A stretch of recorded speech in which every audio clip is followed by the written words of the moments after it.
Another late model JK with an LS L9H. L9H is a great motor. The L9H is the evolution of the L92. The L92 is essentially the truck-based LS3 that came out in 2007. They installed it mainly in the high-end Denali's and Escalades. The L92 is a great motor. It's all aluminum and variable valve timing.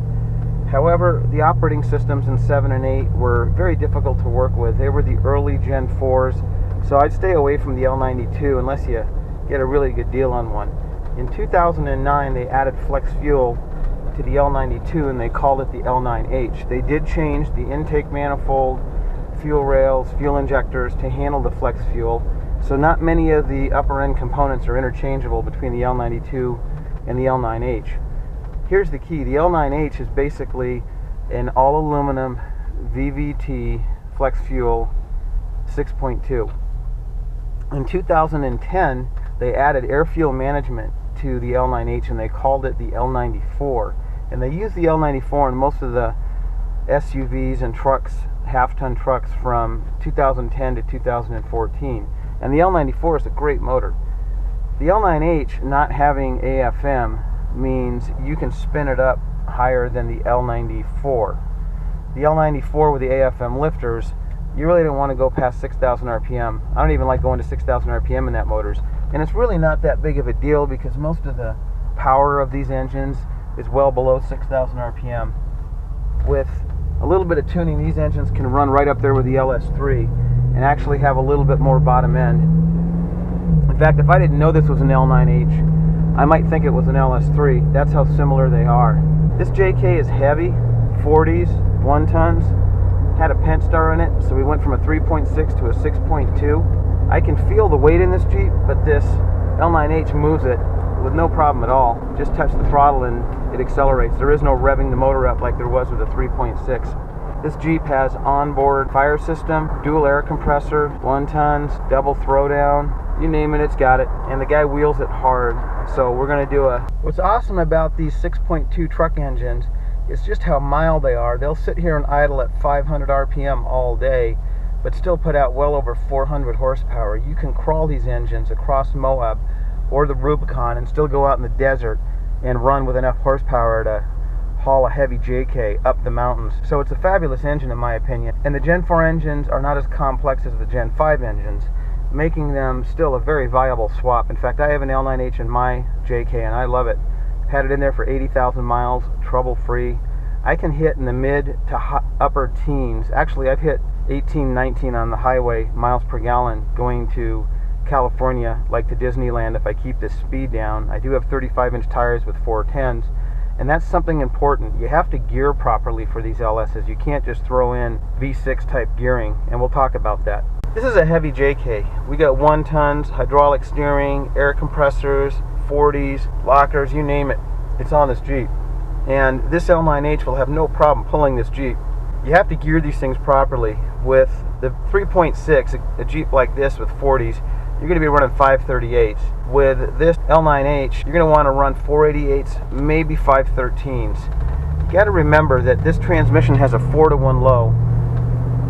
Just taking off from a stop, all you got to do is let the brake off and give it, touch the throttle and it moves. It's not like the V6 where you really got to push on that throttle to make it move. It'll move in a linear fashion to how you press the pedal. The more you press it, the more you're going to move. With over 400 foot-pounds of torque, a 4-to-1 low ratio transmission, you have to look at things differently than you did with the V6 or the 5-speed. If you go to 37s, our recommended gear is 456. If you go to 35s, our recommended gear is 410. Now, of course, there's qualifiers to that. If you tow or you're driving in the mountains of Colorado, go up one size. So that means if you have 37s and you're towing a boat over the Eisenhower Pass all the time, go from 456s to 488s. On the flip side, if you have a light JK with 37s, plastic bumpers, plastic fenders, and you do a lot of highway driving, and I actually have a customer like this up in Utah, go with 410s. LS will pull 410s with 37s. So it's a very versatile transmission and it's a very versatile powertrain. You're not slaved to the power band of the smaller V6. This L9H has so much torque that it's available to you any part point in the power band, and having the VVT does help in that this engine has discrete VVT. What basically that means is the cam is in two positions, either parked or open. The cam is advanced in the lower RPM band, and then it phases and retards in the upper RPM band. This gives you more power on top. It's a way of cheating the cam profile, because if you were to have a very mild cam profile, it would give you a good idle and good bottom end torque, but then when you get in the upper RPM range, you're going to lose power. So by phasing the cam, we can kind of bring some of that back. And the Gen 4 truck engines, all the 6.2s, have variable valve timing. The L99, which is the automatic version of the LS3, also has variable valve timing. The only 6.2 Gen 4 engine that doesn't have variable valve timing that I know of is the LS3. And the LS3 was really designed as a race engine or a performance engine with a manual transmission. And just you can see how easily it is to merge on the freeway and get going 65 in this heavy JK. So having the VVT does help move a heavy vehicle. This Jeep is using all of our new EZ technology, including our bolt-in no fabrication engine mounts, Billet Accessory Drive, and EZ plug-and-play harness. Our new EZ kit is so non-invasive, you could literally remove our kit and reinstall your V6 back in the vehicle if you chose. There is no fabrication to the chassis or the body. This Jeep also has our CAN interface, and I'm not sure if it's this one or the one I drove yesterday, but it was a manual transmission, and when we upgrade to the automatic, it's so seamless that we do end up getting the Prindle back on the dash, and your reverse, neutral, key interlock, brake interlock, everything works the way it did before using our CAN module. We see guys that have lots and lots of miles on their JKs off-road. They drive them year after year. They treat them with respect. They find an obstacle that's going to damage their Jeep, they go around it or negotiate it in a way that they're not going to beat their Jeep up. And we also see Jeeps that are hammered hard. So really, if you get a live axle, full frame, body on frame Jeep JK and you put a V8 in it, that Jeep's about the best setup for going across deserts, expedition, whatever, in my opinion. Getting back to the build, this build was a little more difficult than most because of all the additional items that we had to deal with. In fact, I would say we spent more time on the interferences than we did in the actual build. We had to relocate the air compressor. This Jeep did have dual batteries, had an onboard fire system, as I explained, and it's got a lot of electrical for lights and you name it. It does have selectable lockers, onboard air compressor for those lockers, lights. So essentially what we do is we pull the body off when we start one of these builds. It only takes my guys about 45 minutes to an hour to pull a body off. There's just a handful of things you got to do. If you have a 2-post lift, the body's off in no time. If you have interferences like you have cameras and rock lights and welded on rock rails, it can take more time. But essentially we have the body off within a couple of hours. We drain all the fluids, we pull the engine and transmission and transfer case out along with the exhaust. So usually by 4 hours into the build, the body's off and the engine is stripped out of the chassis. We then clean the chassis, make any repairs that need to be made. If it's a back east vehicle and it has rust or corrosion, we deal with that. We then drop the motor and tranny in, and again, there is no fabrication, so we're not cutting off the old motor mounts like we did in the old days. We leave the power steering system connected. We don't even open it up. We take our billet brackets, we bolt them onto the front of the engine. We then bolt the Jeep accessories back onto the front of the engine. And I will say, if you have a Pentastar JK, you're going to have to get 3.8 accessories. If the customer got the heavy duty radiator or upgraded fan, of course we install that onto the body before we drop it. Once the body is dropped, we run the interior connector through the existing hole in the firewall, and that hooks up to your accelerator pedal and your data link connector and the MoCAN module. When you do any engine conversion or any engine mod, it really is important that you pay attention to detail. How you route those wires out of the way of heat and exhaust, how you route the exhaust system. And by the way, we do have several prefabricated exhaust systems available. Currently we support the 4 doors with the Gen 4 and the Gen 5 with LS3 and Trailblazer manifolds and Gen 5 truck manifolds. When I talk about attention to detail, it doesn't matter if you're installing a supercharger, a Hemi, or an LS. It has to be done right. O2 wires, we tend to run those above the heat shields, so that holds them up and away from the exhaust system and dropping down. Transmission connector, run it behind the heat shield on the 6L80 and the 8L90 transmission to keep it away from heat. And since we're running production harnesses, we can route them in exactly the way the factory did.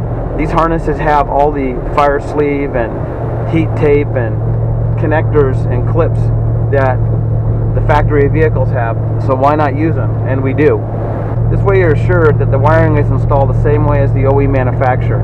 The only three connectors coming off of the harness are the interior connector, the chassis connector, and the power distribution center. The PDC plugs right into our PDC. Interior gets run in and plugs into our interior connector.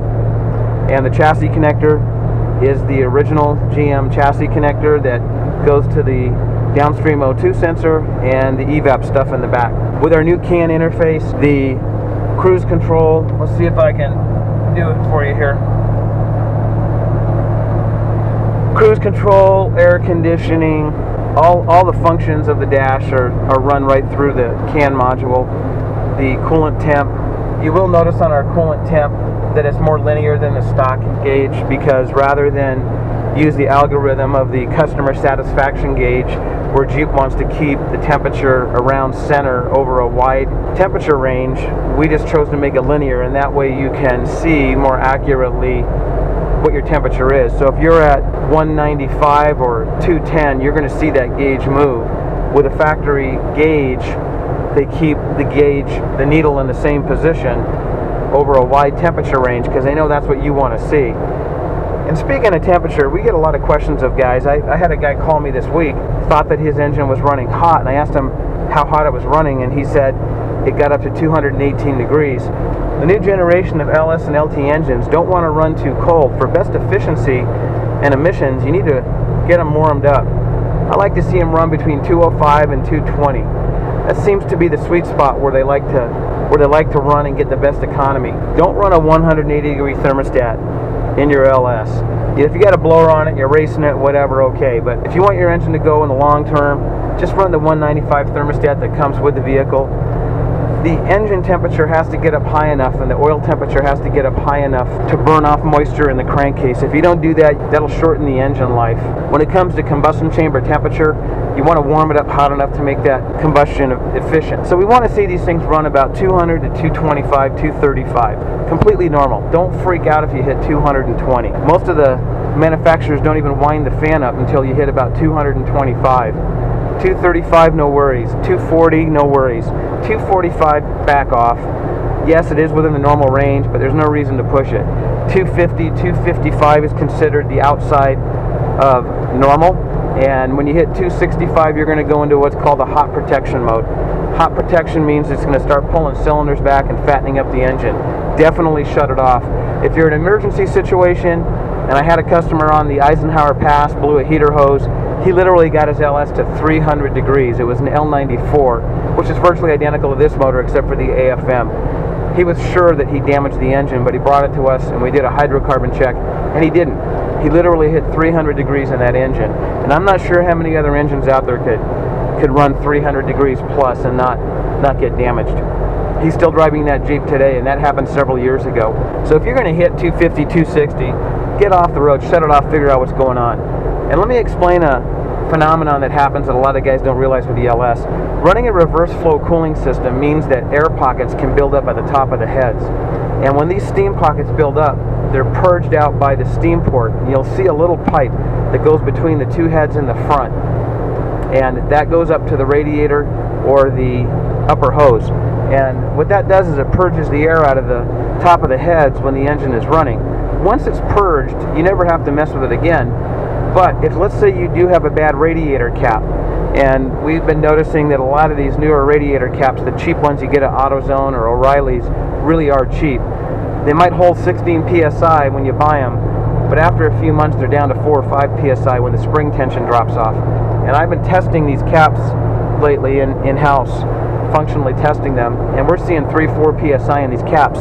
So what happens is, as you're driving, you hit 215, 220 degrees, the cooling system expands, pushes the coolant out into the coolant bottle, and at some point it's going to go over the overflow. Once you push that coolant out the overflow, you turn the engine off, the coolant gets sucked back into the radiator, but now the coolant bottle doesn't have enough coolant in it, so you end up sucking air in. Once you suck that air in, and you do that over a couple of cycles, now that air can get trapped in the top of the heads and build up a pocket. And it just gets worse and worse, and then all of a sudden one day you're driving along and you see your coolant temp shoot up to 250, 260 degrees. Well, the cooling system is not broken, there's nothing wrong with the engine, you got a bad radiator cap. So put a stant on there, put a good quality cap on there, don't put a cheap cap on, and replace it regularly. I would say every 2 years or even every year. Things cost $5, $6. It's not a big deal, and it's a very critical part of the cooling system. Holding pressure and vacuum is part of the radiator cap's function, and if you don't do it, you may have some problems down the road. In a heavy JK like this JK does have a Pentastar fan, which is a very good fan. It's being run through the GM side, so it's looking at things like trans temp and engine temp and vehicle speed in its operation.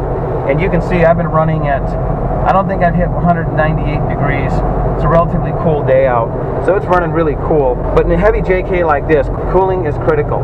Don't block your grill. Don't have a worn power plant that's not sunk, blocking 80% of your grill openings. Don't reduce the size of your grill openings. You got 7 slots in there. Leave them open. Don't put anything in there. Don't put screen mesh in there. Don't put KC daylighters in front of the grill opening. It's just common sense. I have several builds in the shop right now that are overheating with the V6s on long grade. So it's going to get worse with the V8, and we're going to have to remove all the obstructions in front of the grill. There are options. The dual air compressor can go under the passenger seat. You don't have to have it on top of the winch. The lights can be outboard instead of inboard. License plates can go down instead of be right in front of the grill. I know we get a lot of guys in Texas and some other parts of the country that like these custom grills, and while they are pretty cool, if you reduce the inlet size of the grill by 50%, you're reducing airflow, and that's going to affect cooling system performance. So pretty much cooling system issues are a thing of the past for us unless you don't follow common sense. Years ago when we were working with the 2-speed fans and the high compression V8s here in Vegas when it was 120 out, we really didn't have too much of a problem. But if you got off road and you're wheeling hard, you're going up a long grade and it was 110, 115 out with the air conditioning on in a heavy JK like this, yeah, those temps would creep up. In my personal Jeep, I don't have a variable speed fan, I have a 2-speed fan, and I know its limit. When I go to California and I'm going up the Baker grade, which is a 26-mile grade, it's very hot there, it can be 120 plus, and going 26 miles up that grade with the AC on, I hit 245 with my high-speed fan on. I turn my AC off, I drop down to 230, get to the top of the hill, turn the AC back on, and then my temps are normal again. With a variable speed fan, I wouldn't have to do that, but what I've done is I've learned the capability of my cooling system. When you build your JK, I have a theory. You can never have enough cooling, but you can always have too little. So my advice is, get as much cooling as you can afford. If you can afford a 52mm dual pass with a variable speed fan, go for it. Even in a 5.3, you're never going to overheat. Now if you're in Newfoundland or New York, you don't have air conditioning in your JK, and yes, they do make JKs without air conditioning, then by all means, just keep the stock radiator and the stock fan. You probably won't have a problem. But if you're going to run oversized tires, you're going to be running the Eisenhower Pass, you're going to be running the Baker grade, you're going to be running the Grapevine, just get as much cooling as you can get, because you'll never know that you have too much. But as soon as you have too little, there's a problem.